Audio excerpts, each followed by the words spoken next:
Welcome to Balakbak Elementary School.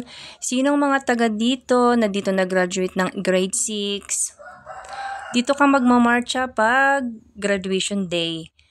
Sa ngayon, yung mga pine trees napalitan na ng mga bago kasi yung dating pine trees nasira yung bagyong dumaan.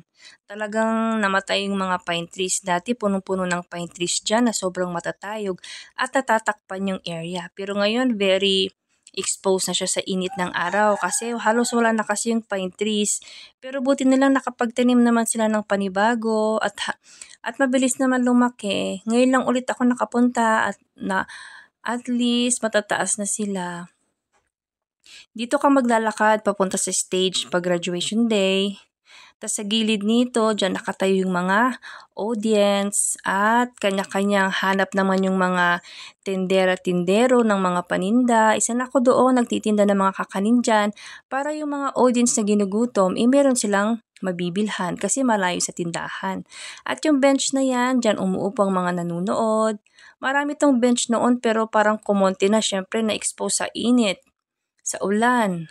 Kaya nasira din siguro.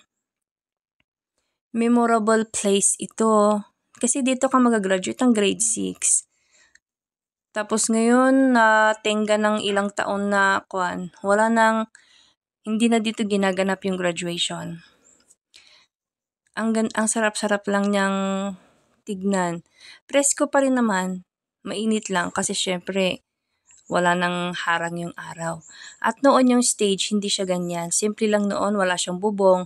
Tas yung dingding niya, dingding lang talaga. Pero ngayon, nabago na siya. Gumanda naman siya kasi syempre, yung talagang na-develop na siya, ganyan na. Tas meron pa siyang kwan sa likod.